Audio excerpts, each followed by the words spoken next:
What comes to your mind when you think of an American? White, blue eyes, blonde hair, right? I know you didn't say it, but that's probably the first thought in your mind. The description I mentioned is something that's often not said, but it is implied. It's implied by the things we consider American, the content we consume, the questions we ask American people of color. Every American really is an immigrant. It might not be right now, it might be at one point in history, first generation, second generation, third generation. The roots of America is immigration. But people tend to forget this, and I don't really blame people for forgetting it because of what is bombarded in the media. The media keeps showing one type of image, and that's what our subconscious mind associates with America. As someone that is a third culture kid, I never really ascribed to one culture. It was very hard for me to just say I'm just Nigerian or I'm just American. I was that kid that was just like not Nigerian enough or not American enough. So yeah, I was always in the middle. So for me, it was just kind of like I was everything. And I feel like these days this is becoming more common with people traveling around, people moving jobs and looking for better opportunities. There are more third culture kids, more kids like me that just can't ascribe to one identity and nationality that doesn't have a rigid look. When I was in Europe, and people ask me where I'm from and I tell them I'm American, it's just easier to say that because in many countries you just don't understand that dual nationality-ish thing. So wherever I see fit, I just call it a nationality that is mine, just one, just for their brains to register it. And people didn't really question it, but there was a conversation that really struck me when I was having churros at my favorite churro spot, San Ginés, with some ladies, and they were Spanish women of Middle Eastern and Moroccan descent, and one of them talked about their trip to the United States, and she was just like gushing over it and like how she had a great time and like she got to see the real American culture. And I was kind of curious to know what she meant by the real American culture, and I was like, okay, so what do you mean? And then she was like, the cowboy hat, the boots and all of that. And I was like, I just did not know how to like break it down to her that that's just one American culture. And when you talk about American culture is many things. It's just not one thing. American culture is not just cowboy hats and the boots and like country songs and stuff like that. It's many things. It could be like Kwanzaa. It could be like black culture. It could be American person of Indian descent celebrating Diwali or Holi. It really isn't one thing. I mean, we do have our holidays, but when it comes to like certain traditions, it's not like just that. It's not just very Southern culture. That is not only American culture.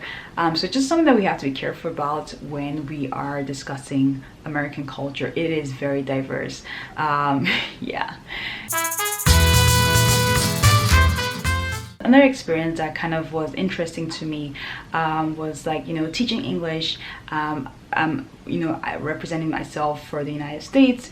It was also a very interesting dynamic because in Europe, especially Spain, not many people, I didn't really see a lot of people of color in like higher positions. They were either like doing menial jobs or there were really not a lot of people of color in corporate spaces, and I got to transcend all of that just because of my nationality. Oh, you can check out the link on passports, which I talked about earlier, but it allowed me to go to different spaces that people that look like me not necessarily do that.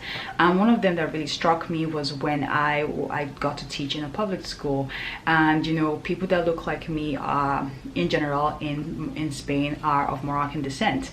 And I did have some issues with that earlier on, which one day I'm going to share with everyone, my challenges, you know, teaching and working abroad. But one thing that struck me was, like, you know, I did have like Moroccan students at one point while I was teaching, and there was just something that was very like heartfelt when I was teaching, and like I had like an interview with one of the Moroccan students, and she asked me what my name was, and I told her my name was Karima, and she said, well, Karima, that's a beautiful name. My mom's name is Karima. You remind me of my mom. And I told my mom about you, that we have a teacher that just looks like her. And I was just like, wow. You know, these things that I sometimes don't think is like a big deal. Like what I do is like a big deal, but it really is for, you know, children, because they can see, like, you know, oh, I can be myself, and, you know, practice my faith and still work and still come out and still show up. It really meant a lot to them. And these were kids in like middle school, like, you know, 10-year-old kids, 11-year-old kids, 12-year-old kids. Like, you know, generally they act up, you know, they're very hyperactive and everything, but whenever they saw me, they were always very happy. Like, they're like, oh my gosh, I love you, and I told my parents about you. And like when I come out of the school, they were like, oh my god, that's my teacher, you know. And like the parents were just like so happy to see like another Muslim person like working in public, you know, which is very difficult in Spain. They don't have the same laws as we do in the United States in terms of like freedom of religion, in terms of being allowed to work and still wear your headscarf. Another instance of representation that I experienced while on my trips, while traveling, was when I was in Turkey. I was going to pray, and that was one thing I loved about Turkey, was that there were mosques everywhere. So Muslims do pray 5 times a day, and I never got to miss my prayers, because just around any corner there was a mosque, and you hear the adhan, which means a call to prayer. And so I was like, you know, making my wudu, which means like we're doing like we call it ablution, like a purification before you pray to clean yourself. And while I was doing that, there was this older Turkish lady that came up to me, and she was asking me like, where am I from?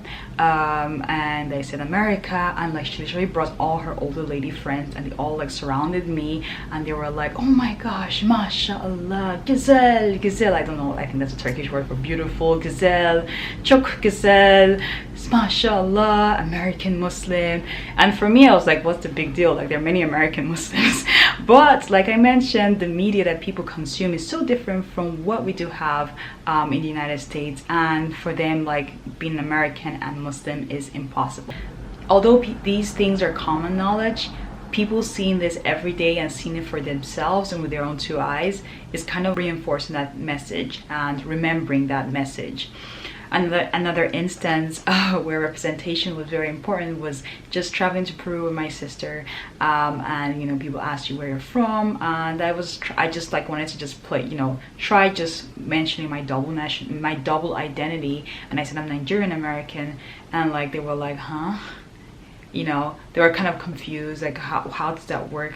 Just like I said, many people cannot fathom like that dual nationality. So anyway, I just said American, and they were like, oh, but you look like you're Arabic. And I'm like, no, I'm not. You know, they're Muslims can be American as well.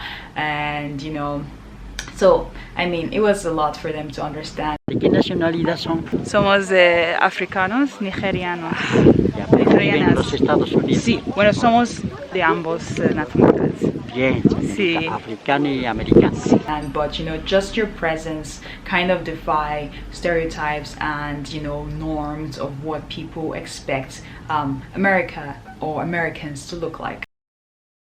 I'm back in my own home in the United States. Representation is very important. You know, for me, representation just by showing up, which I feel like, you know, travel is one way I've done that. Just doing things that is like unique, and doing things that are out of the box and sometimes out of your comfort zone. ways that representation, you know, can go a long way. Like you're representing something that it's unheard of. Even in the United States, like just showing up and doing activities that people don't expect you to do, or they think like, oh, because you're this and this and this, you can't do it, but you do it and you do it well. This is how, like, you know, it shatters the stereotypes even in the United States as well. It could be showing up in like Olympic events, it could be going to work and being the best journalist out there, and you know, rocking your headscarf or whatever you wear that makes you proud of your identity. It could be representing your religion in jobs, in schools, communities. It could be being in the media, it could be being fashion designer, it could be whatever you are, but just showing up. It's just how important representation is for everybody.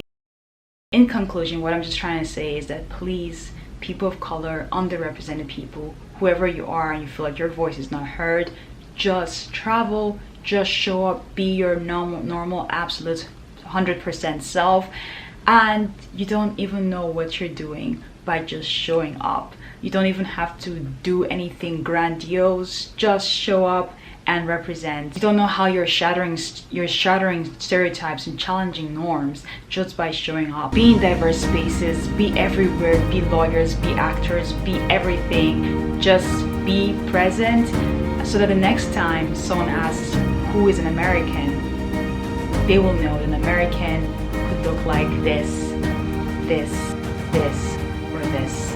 That's all for now. Thanks for watching. I hope to see you next time. Bye. Hasta luego.